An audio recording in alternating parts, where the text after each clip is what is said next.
네, 이 시간이 되었으므로 다 같이 사도신경하심으로 새벽 예배를 시작하도록 하겠습니다. 함께 고백하겠습니다. 전능하사 천지를 만드신 하나님 아버지를 내가 믿사오며 그 외아들 우리 주 예수 그리스도를 믿사오니 이는 성령으로 잉태하사 동정녀 마리아에게 나시고 본디오 빌라도에게 고난을 받으사 십자가에 못 박혀 죽으시고 장사한 지 사흘 만에 죽은 자 가운데서 다시 살아나시며 하늘에 오르사 전능하신 하나님 우편에 앉아 계시다가 저리로서 산자와 죽은 자를 심판하러 오시리라. 성령을 믿사오며 거룩한 공예와 성도가 서로 교통하는 것과 죄를 사하여 주시는 것과 몸이 다시 사는 것과 영원히 사는 것을 믿사옵나이다. 아멘. 찬송가 314장 함께 찬양하겠습니다. 찬송가 314장입니다.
말씀 함께 보도록 하겠습니다. 오늘 함께 볼 하나님의 말씀은 예레미야 29장 15절에서 23절까지 말씀입니다. 오늘 함께 볼 하나님의 말씀 예레미야 29장 15절에서 23절까지 말씀입니다. 이 시간 제가 봉독해 올리겠습니다. 너희가 말하기를 여호와께서 우리를 위하여 바벨론에서 선지자를 일으키셨느니라. 다윗의 왕자에 앉은 왕과 이 성에 사는 모든 백성 곧 너희와 함께 포로되어 가지 아니한 너희 형제에게 여호와께서 이와 같이 말씀하셨느니라.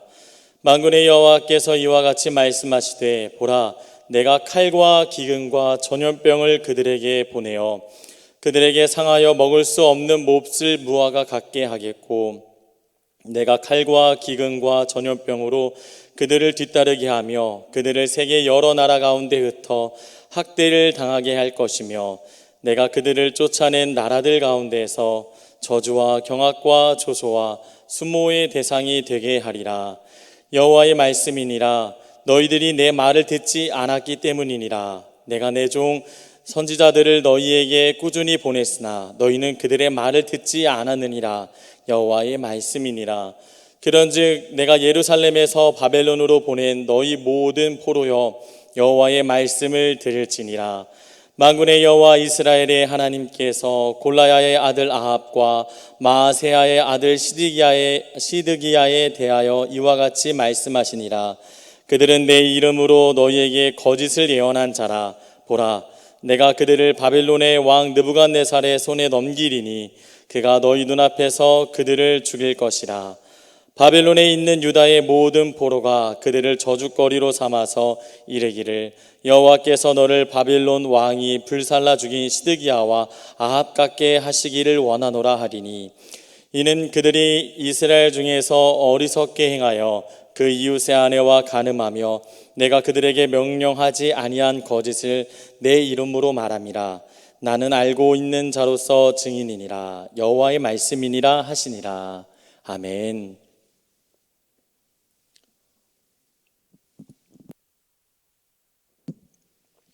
기도하겠습니다. 하나님 감사합니다. 주님 새벽 미명에 깨워주시고 주님 앞에 나와 예배드리게 하심을 감사드립니다. 주님의 은혜를 사모합니다. 이 시간 은혜의 담비를 허락하시고 말씀을 통하여 하나님의 뜻을 분별하게 하시며 이 말씀에 순종하는 삶을 살 수 있도록 주님 능력의 팔로 붙잡아 주시옵소서. 변함없이 저희를 사랑하여 주심에 감사드리며 거룩하신 예수 그리스도의 이름으로 기도드리옵나이다. 아멘. 반갑습니다. 네, 날이 상당히 더운데요.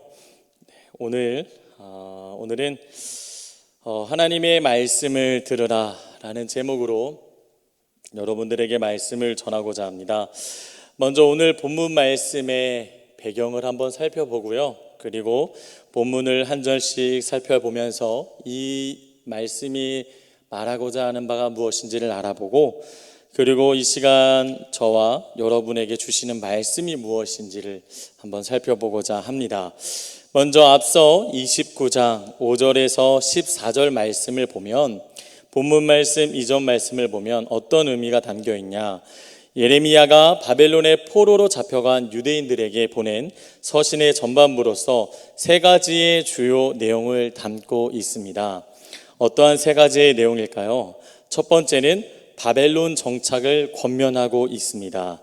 5절과 6절 말씀에 집을 짓고 텃밭을 만들고 아내를 맞이하고 자녀를 낳고 사로잡혀가게 한 그 성읍의 평안을 구하라고 합니다. 그러니까 다시금 돌아올 것을 생각하지 말고 이제 그곳에서 한동안 지내야 하니 정착을 하라고 권면하고 있는 것이죠.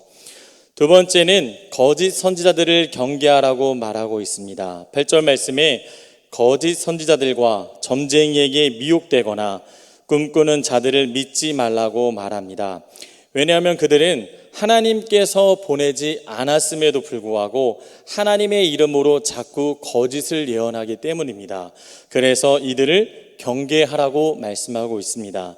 또한 세 번째로는 70년 후에 포로 귀환을 약속하는 내용을 담고 있습니다. 10절 말씀을 보면 여호와께서 이와 같이 말씀하시니라. 바벨론에서 70년이 차면 내가 너희를 돌보고 나의 선한 말을 너희에게 성취하여 너희를 이곳으로 돌아오게 하리라. 아멘.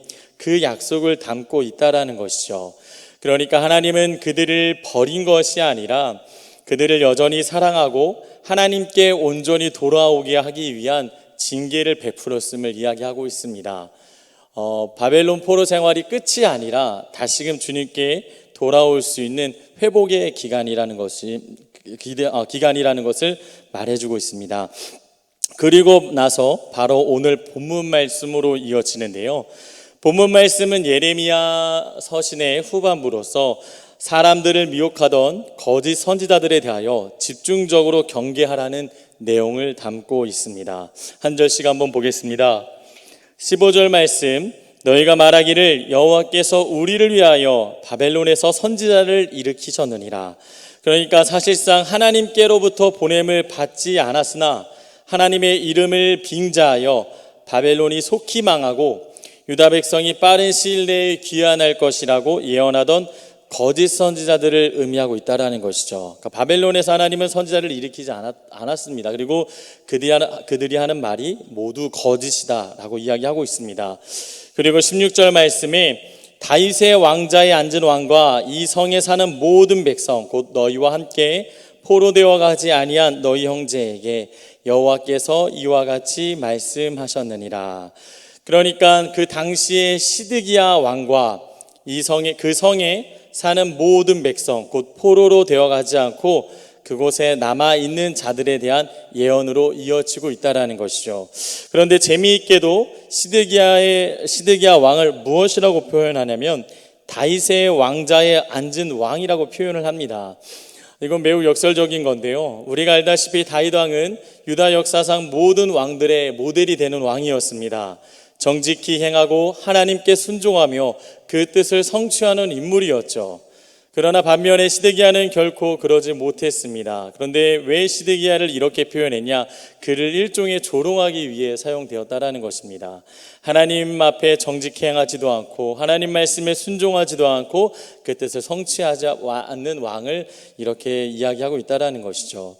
아무튼 이렇게 그 시드기야 왕과 그 포로로 끌려가지 않은 그 백성들에 대한 예언으로 이야기하고 있는데요. 17절과 18절 말씀을 보니까 만군의 여호와께서 이와 같이 말씀하시되 보라 내가 칼과 기근과 전염병을 그들에게 보내어 그들에게 상하여 먹을 수 없는 몹쓸 무화과 같게 하겠고 내가 칼과 기근과 전염병으로 그들을 뒤따르게 하며 그들을 세계 여러 나라 가운데 흩어 학대를 당하게 할 것이며 내가 그들을 쫓아낸 나라들 가운데서 저주와 경악과 조소와 수모의 대상이 되게 하리라. 아멘. 이 말씀을 표준 세번역으로 보면 조금 더 쉽게 와닿는데요. 제가 한번 읽어드리겠습니다. 17절 18절 말씀은 이렇습니다.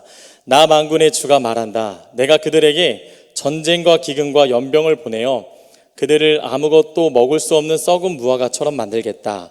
내가 칼과 기근과 연병으로 그들을 뒤쫓아가서 칠 것이니 세상의 모든 나라들이 이것을 보고 놀라게 하고 그들은 나에게 쫓겨가서 사는 모든 민족들 사이에서 저주와 놀라움과 조롱과 조소거리가 되게 하겠다. 아멘. 그러니까 이 말씀은 유대 본국에 남아있는 자들, 그러니까 바벨론의 포로로 잡혀간 자들의 부러움과 동경의 대상이었던 유대 본국에 남아있던 자들은 결국 이렇게 참혹하게 멸망당할 것이라는 예언이 틀림없이 그리고 반드시 이루어질 것이다 라고 말하고 있습니다. 하나님께서 포로로 끌려가라 라고 말을 했지만 여전히 이스라엘 백성들, 유다의 백성들 마음 가운데는 그래도 본국에 남아있는 자들이 두려움과 동경의 대상이었습니다. 그러나 하나님은 그들을 처단할 것이라고 말을 합니다. 왜냐하면 남아있는 자들은 하나님께 회개하거나 돌아온 자들이 아니었기 때문입니다. 그들은 심판을 앞두고 돌이키지 않고 끝내 죄악을 저지르며 살아가는 그런 자들이었어요. 그렇기 때문에 하나님은 그들에게 심판을 말씀하고 있는 것입니다. 그리고 이어서 19절 말씀입니다. 여호와의 말씀이니라 너희들이 내 말을 듣지 않았기 때문이라 내가 내 종 선지자들을 너희들에게 꾸준히 보냈으나 너희는 그들의 말을 듣지 않았느니라. 여호와의 말씀입니다. 19절에서는 왜 유대 본국에 남아있는 유대 백성이 이런 엄청난 재앙을 당하게 되었는지, 그리고 모든 유대 백성들이 왜 이런 재앙을 겪고 있는지를 설명해 주고 있습니다. 이유는 아주 간단합니다. 즉 그 조상들과 당대의 사람들 모두 하나님의 말씀을 듣지 않았기 때문이라는 거예요. 너희가 내 말을 듣지 않았다. 내가 그저 너희들에게 재앙을 내린 것이 아니라 그 전부터 경고하고 당부하고 끊임없이 이야기했지만 너희들이 들었지 않았기 때문이다 라고 말씀하고 있다는 것이죠. 20절 말씀에 그런즉 내가 예루살렘에서 바벨론으로 보낸 너희 모든 포로여 여호와의 말씀을 들을지니라. 그러니까 하나님께서 이제부터라도 하나님의 말씀에 귀 기울이며 순종할 것을 촉구하고 있다는 것이죠. 너희가 과거에 그렇게 듣지 않아서 이런 일을 겪고 있지만 이제부터라도, 지금 이 순간부터라도 하나님의 말씀을 듣고 순종하라고 말씀하고 있다는 겁니다. 믿으십니까? 우리가 순종해야 합니다. 그리고 21절과 22절, 23절의 내용을 한번 보면 이어서 21절에는 바벨론에 거주하고 있는 거짓 선지자의 대표인 아합과 시드기야의 죽음에 대해서 예언하고 있습니다. 그들이 반드시 죽을 것이다. 하반절을 보니까 바벨론의 왕 느부갓네살의 손에 넘기리니 그가 너희 앞에서 그들을 죽일 것이라 라고 말하고 있다는 것이죠.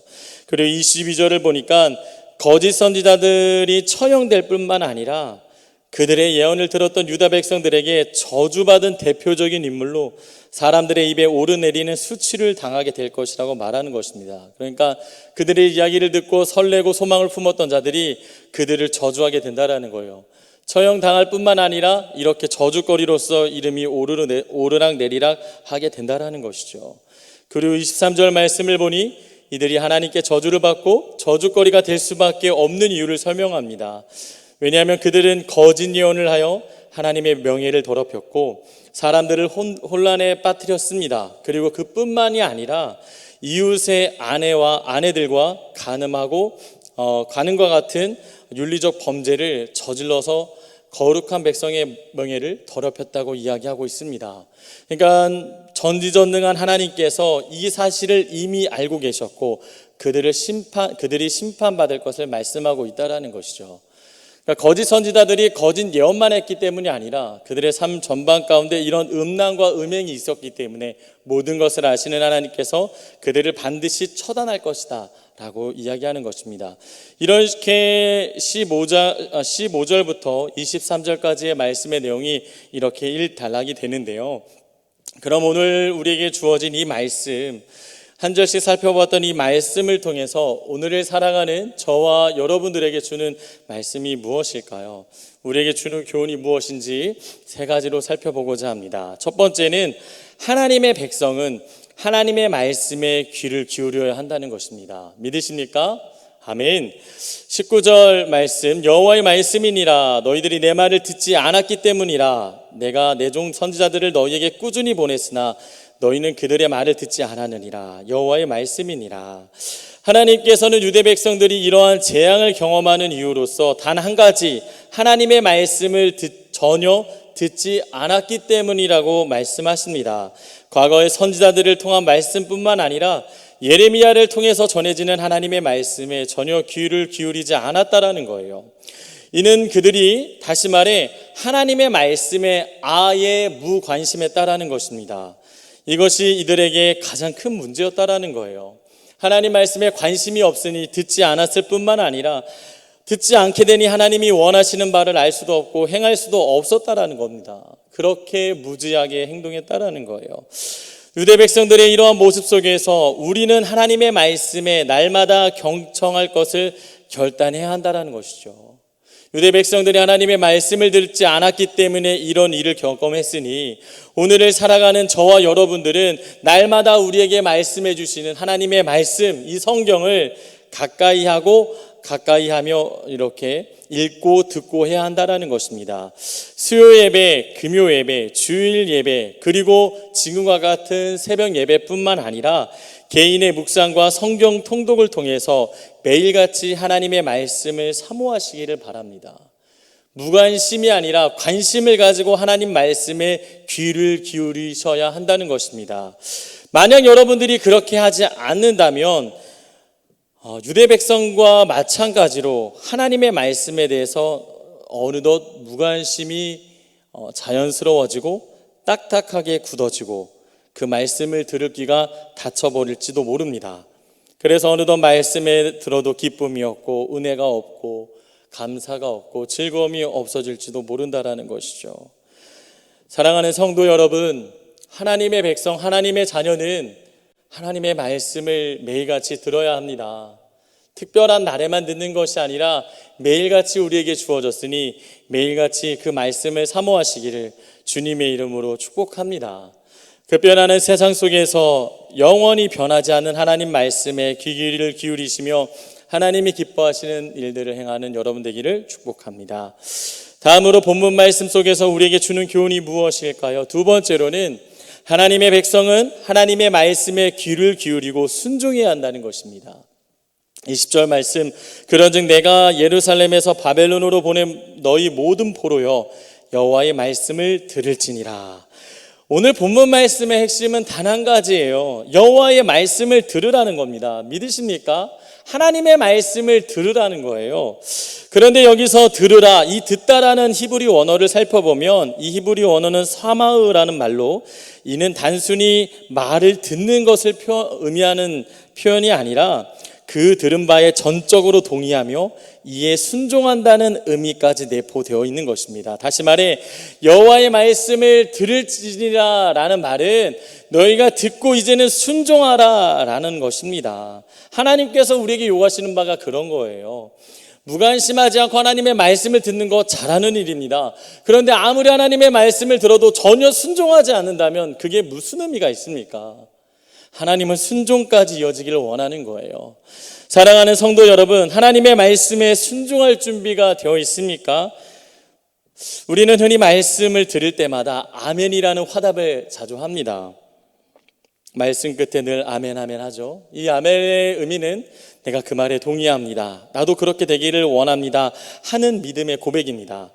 그런데 진정한 아멘은 입술로만이 아니라 행하는 데까지 이르러야 한다라는 거예요.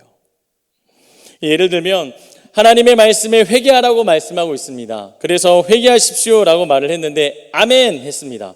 그런데 회개하지 않으면 무슨 의미가 있겠습니까? 감사하십시오 라고 말을 했는데 아멘 했음에도 감사하지 않는다면 어떻게 하나님 말씀에 순종하는 것입니까? 용서하십시오 라고 말했는데 아멘으로 화답했으나 상대방을 용서하지 않고 품고 있지 않다면 이게 어떻게 순종하는 삶이라는 것입니까? 또한 말씀을 읽으십시오 아멘 했다면 이제는 정말 그 말씀을 읽어야 한다는 것이죠. 순종으로 여러분들의 그 고백을 드러내고 나타낼 줄 알아야 합니다. 지금은 우리 평택중앙교회 정교회 성경 통독 기간입니다. 저는 분명 하나님께서 담임 목사님을 통해 온 교인에게 주신 말씀이라고 믿습니다. 우리가 들어야 하는 것이죠. 아멘 해야 합니다. 그리고 순종하고 읽어야 하는 것이죠. 사랑하는 성도 여러분, 귀를 열어두고 하나님의 말씀에 관심을 갖고 듣고 읽고 하십시오. 순종에까지 이르는 여러분 되기를 주님의 이름으로 축복합니다. 마지막으로 본문 말씀 속에서 우리에게 주는 교훈은 무엇일까요? 세 번째는 하나님의 백성은 하나님의 말씀을 듣지 못하게 하는 방해 요소를 경계해야 합니다. 15절, 너희가 말하기를 여호와께서 우리를 위하여 바벨론에서 선지자를 일으키셨느니라. 거짓 선지자들은 유대 백성들로 하여금 참된 하나님의 말씀을 듣지 못하도록 그들을 미혹하였습니다. 아주 좋은 말로 그들을 현혹하고 참된 하나님의 말씀과 자꾸 멀어지게 만들었다라는 거예요. 그런데 이 유대 백성들뿐만 아니라 오늘을 살아가는 저와 여러분들도 마찬가지라는 것입니다. 보이지 않으나 이 사탄이 그리고 이 세상이 자꾸만 끊임없이 저희로 하여금 하나님의 말씀을 듣지 못하게 만들고 순종하지 못하게 만든다라는 거예요. 세상의 다양한 매개체로 저희들을 유혹하고 저희의 시선을 하나님이 아닌 세상을 향하게끔 만들고 있다라는 것이죠. 그러나 사랑하는 성도 여러분, 이러한 유혹을 당연하게 받아들이지 마십시오. 싸워야 합니다. 말씀을 안 듣고 순종을 멀리 하겠습니까? 아닙니다. 싸워야죠. 싸워서 승리해야 됩니다. 여러분들의 하루의 삶을 봤을 때에 무엇이 하나님의 말씀을 못 읽게 하는가? 어떻게 보면 내가 좋아하고 관심 있어하고 흥미 있어하고 즐거워하는 것으로 인해서 하나님의 말씀을 멀리하고 있을지 모릅니다. 그런데 그게 당연한 게 아니에요. 싸우고 결단해야 되는 겁니다.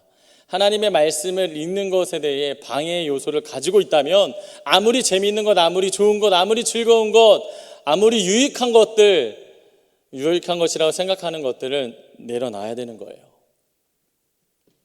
하나님의 백성은 그렇게 살아야 합니다. 성경 통독 기간인데 안타깝게도 벌써 포기하거나 아니면 시도조차 하지 않은 사례들을 듣게 됩니다. 그래서는 안 돼요. 그래서는 안 됩니다. 매일같이 하나님의 말씀에 관심을 가지고 귀를 기울이고 그 말씀에 순종하기 바랍니다. 이 말씀을 또한 잊지 못하게 하는 방해 요소들을 멀리 하시길 바라요. 말씀을 마치고자 합니다. 오늘 이 시간 저와 여러분에게 주는 메시지는 너무 단순합니다. 말씀을 들으십시오. 말씀에 관심을 가지고 그리고 그 말씀에 순종하십시오. 그리고 이 말씀을 듣거나 순종하지 못하게 만드는 방해 요소들을 경계하십시오. 그렇게 살아갈 때에 하나님께서 여러분들의 삶 가운데 역사하시고 여러분들의 삶을 통해서 크신 은혜를 베풀어 주실 것을 믿습니다. 그런 여러분 되기를 주님의 이름으로 축복합니다. 기도하겠습니다. 살아계신 하나님 감사합니다. 모든 것이 하나님의 은혜입니다. 하나님의 은혜로 하루하루 살아가는 저희들, 이제는 정말 하나님이 기뻐하시는 삶을 살기를 원합니다. 하나님의 말씀에 관심을 가지고 하나님 읽고 듣고 정말 가까이 하는 삶을 살며 또 하나님 말씀에 온전히 순종하는 삶을 살고 또한 하나님의 말씀을 읽지 못하게 가까이 하지 못하게 만드는 방해 요소들을 경계하는 그러한 삶을 살아갈 수 있도록 주님 저희들을 붙잡아 주시옵소서. 변함없이 저희를 사랑하시고 아끼시고 품어주심에 감사드리며 거룩하신 예수 그리스도의 이름으로 기도드리옵나이다. 아멘. 이 시간 주님이 가르쳐 주신 기도로 예배를 마치겠습니다. 하늘에 계신 우리 아버지여, 이름이 거룩히 여김을 받으시오며 나라 임하옵시며 뜻이 하늘에서 이루어진 것 같이 땅에서도 이루어지이다. 오늘날 우리에게 일용할 양식을 주옵시고 우리가 우리에게 죄 지은 자를 사하여 준 것 같이 우리의 죄를 사하여 주옵시고 우리를 시험에 들게 하지 마옵시고 다만 악에서 구하옵소서. 대개 나라와 권세와 영광이 아버지께 영원히 있사옵나이다. 아멘. 각자 주어진 자리에서 기도하겠습니다.